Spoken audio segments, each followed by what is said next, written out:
an angel just walked by. I heard a plowman scream and say, there goes a sight from my soul eyes. There goes a sight from my soul eyes. Oh, there goes a sight from my soul eyes.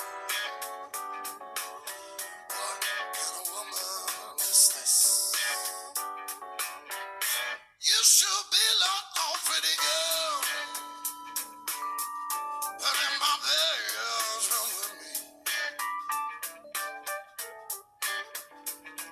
Hey, you should be like, oh pretty girl, but in my bedroom with me. So we can do the same thing that I done, even though the old apple tree. What do you think of the apple tree?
One of the ubiquitous buzzwords in national security circles the last few years is anti-access area denial, or A2/AD. This term of art refers to the capability of long-range missile systems fielded by China and Russia that could theoretically threaten vast swathes of territory. In theory, denying access to those areas. One common focus of A2/AD anxiety concerns Russia's Bastion P mobile coastal defense systems, less impressively designated SSC-5 staged by NATO, which can launch supersonic P-800 anti-ship missiles from a truck-based launcher. Russian analysts write with satisfaction that the Bastion can shoot not only through a considerable part of the territory of Poland, Germany and the Baltic countries, but also it can actually block the entrance to the Baltic Sea from the Atlantic. The situation in the Far East looks even more serious. The Bastion deployed to the Kuril Islands is able to block any naval activity in the area of the Japanese island of Hokkaido. Russia's coastal defense systems deployed in Crimea are also capable, in the opinion of the chief of the Russian General Staff Valery Gerasimov, to block the Bosporus, but, like any popular idea, the concept of A2/AD has incited some backlash in recent years. For example, a 2019 report argued that A2/AD capable weapons have been overhyped because they aren't very effective at their maximum range and are limited more by the range of their sensors than their missiles. Furthermore, the term A2/AD seemingly conflates the ability to inflict losses for the ability to completely shut down access to a region. In September 2019, security analyst Michael Kaufman published a critique of A2/AD on War on the Rocks. In his view, A2/AD was formulated to describe Chinese strategy in the Asia-Pacific, and has been inaccurately extended to Russian capabilities in Eastern Europe. This, he argues, is a result of simplistically assuming that similar technologies fielded by China and Russia will necessarily be used in the same manner. After all, the Russian military doesn't even have a homegrown term for A2/AD, using instead an English translation. According to Kaufman, Russian doctrine does not seek to maximize geographic coverage of its so-called A2/AD systems, but rather concentrates them on critical areas while leveraging long-range capabilities to selectively support offensive and defensive operational concepts. Russian military planners, he writes, are under no illusion that their missile systems form an impermeable defensive bubble that can survive indefinitely against attacks by U.S. stealth jets and cruise missiles. Thus, such weapons are intended to be used judiciously to impose costs and delays, protect a small number of key areas and shape adversary operations around them. Each battery is composed of 4 8x8 K340P launcher vehicles, each carrying 3 crew and 2 8-meter-tall P-800 Onyx missiles. A further 4 K342P transloaders trucks each carry 2 missile reloads.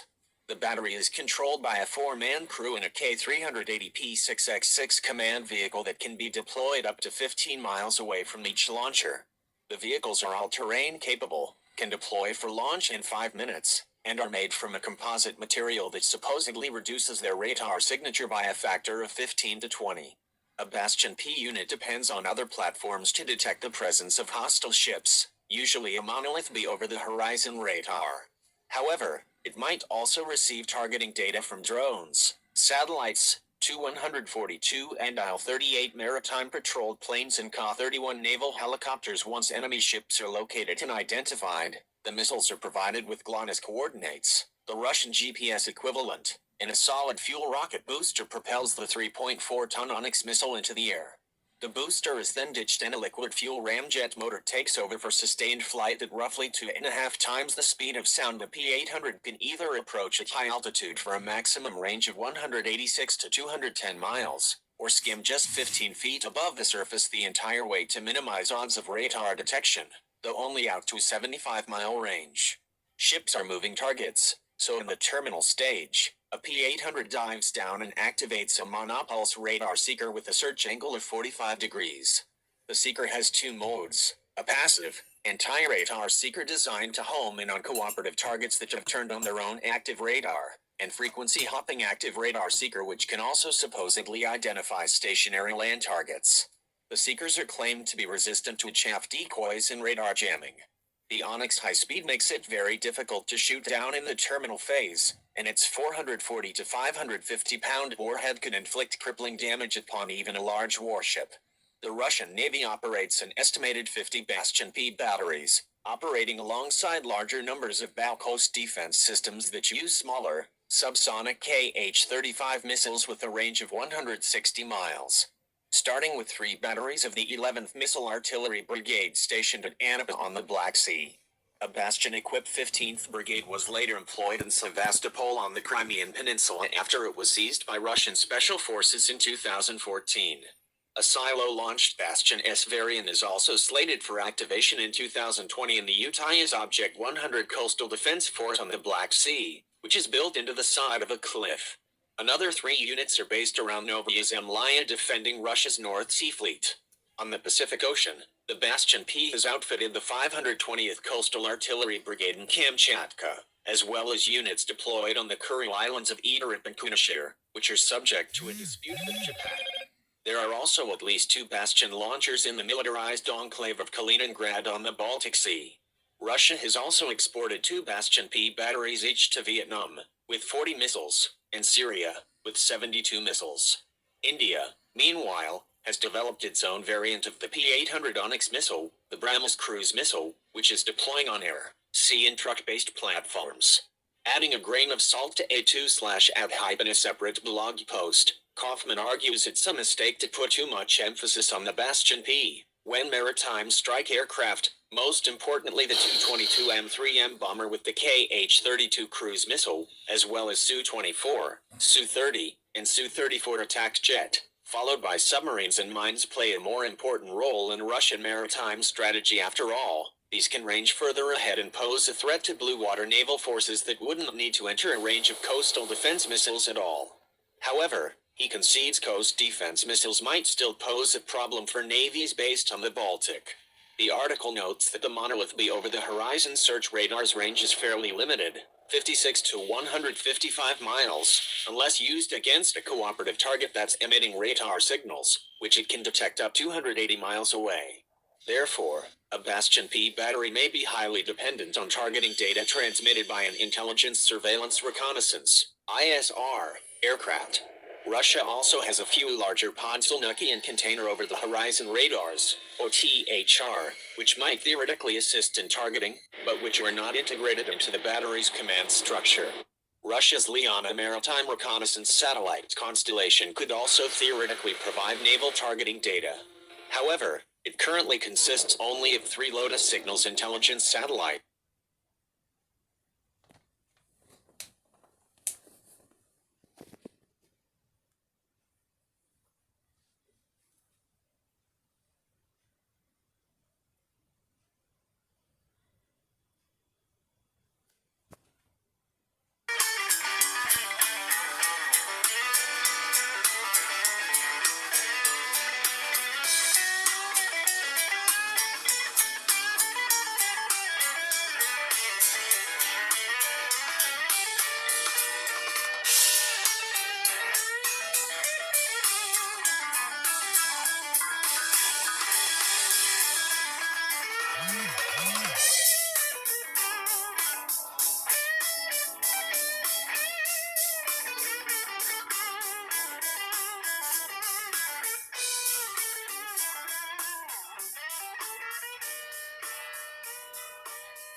Welcome to the situation update for, the Ides of March. Yeah, it's March 15th. It's a Tuesday. The year is 2022. Mike Adams here. Thank you for joining me. And it's a sign of the times of what I experienced today. Kind of exciting for me. I was able to to win an auction on a Singer sewing machine made in the 1950s, I believe. And it's called the 201K. It's widely known as the most robust sewing machine ever made, for sort of home or light industrial use. And of course, it's got no electronics. You can run it on an electric motor that's in it, or you can buy a little hand crank with it, and you can have somebody just crank that handle. It's got a kind of a flywheel, and you can actually sew things off grid. Now, the reason I got all excited about this is because I've been recording my book, Resilient Prepping. I did, 5 or 6 hours over the weekend. So that book is getting very close now to being done. I can't wait to release that. Thank you for your patience. And in the book, I was talking about high-tech tractors versus low-tech tractors versus no-tech farming, which is also called working your butt off, sweating all day with a rake and a shovel. But the difference between high-tech tractors and low-tech tractors, of course, is that the low-tech tractors, like 1970s John Deere's or other brands, they contain no circuit boards. So they can survive an EMP attack, and they can also survive a lot of supply chain disruptions because they don't have complex parts made in Japan or Korea or China. And right now, of course, we're having a supply chain crisis. So for many years, I've been accumulating low-tech things. And this actually became the inspiration for this book I'm going to put out here for free, Resilient Prepping.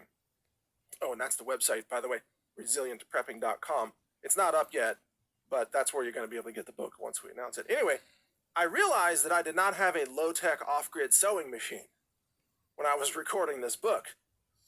And I was telling the story of visiting my grandmother's house as a kid and always seeing this sewing machine that she had. And the little sewing table, and there was a foot pedal that you would pump the foot pedal, and it was connected via a steel rod to the flywheel of the sewing machine. And so you kind of rock your feet back and forth, and you can sew with this thing. And I remember as a kid looking at that, it was always there every time I visited, thinking, well, gosh, how crazy is that? We have electricity, right? Because that's the simple mind of a child. It's like, why don't we use electricity? and today, I'm thinking how much I would pay for that old sewing machine because owning equipment that works off grid in a no-tech situation is almost priceless. And by the way, this Singer sewing machine, this 201K machine, it sews through a total of 1/4 inch of leather. So you can have 2 pieces of leather that are 1/8 inch each, and it will sew them together without any trouble. How many sewing machines can do that, huh? And not even need electricity. That's pretty amazing. So that's why I decided I was going to win that bid, and I did. It didn't even cost an insane amount. I think I paid a little bit over $700 for this. But it was in perfect working condition, and it's fully guaranteed. They had pictures of the motor, well, the gears, I should say, and a list of all the things that they replaced in it to bring it up to speed. So I was really thrilled about that. And the reason I share this story with you is because looking at what's happening in the world with the supply chain breakdown, the risk of EMP weapons being deployed, the risk of nuclear war, and the economic sanctions that are affecting all of us, we all have to think about low-tech living. And in my upcoming book, Resilient Prepping, I talk about 3 categories of things, and this covers all the different areas of prepping and survival, such as health and medicine, communications, shelter, self-defense, maintenance and mending, growing food or storing food, and so on, all these areas. And in each of these areas, you have 3 categories of possible solutions, and they are high-tech, low-tech, and no-tech. And that's really the premise of this book. So I go through this whole list of every area, like let's take sewing clothes or mending clothes. What's a high-tech solution? Well, a modern Singer sewing machine or some other brand that can, it's got circuit boards and it's got 200 patterns and stitches and everything. It does way more than you ever need. And you can use that, to sew a patch on the knee of your denim jeans because you've been working in the garden so hard that you actually ripped holes in it instead of what the young kids are doing these days, which is buying jeans with holes that are pre-ripped in them. Like, oh, I'm pretending to be someone who works on a farm, but not really. It's a fashion statement. That's going to go away so fast. People are going to be mending holes, not buying jeans with holes in them, because you're going to have to use your jeans, you know? So anyway, the high-tech approach is high-tech sewing machine, modern sewing machine, sew the patch on. The low-tech approach is like the machine that I just bought. A pre-1985 sewing machine, let's say. It's probably got an electric motor, some gears, some mechanical parts, and that's about it. No complex circuitry, no hard-to-source parts, at least not in the electronic realm. I mean, it's still got gears and things, but those are going to last a lifetime if you take care of them. You know, a drop of oil every once in a while on that machine would not be the worst thing. And then there's the no-tech solution. The no-tech solution is when you buy an awl. You know I hurt myself as well.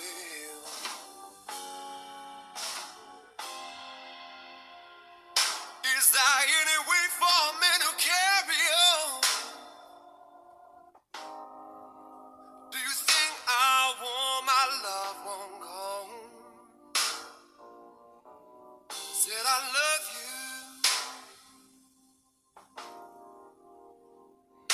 more than you ever know.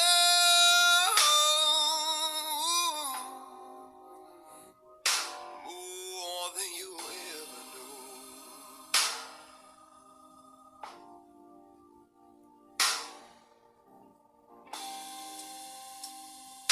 When I wasn't making too much money, you know where my paycheck went.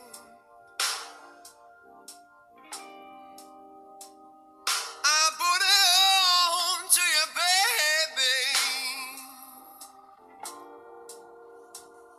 and I never spent one red cent.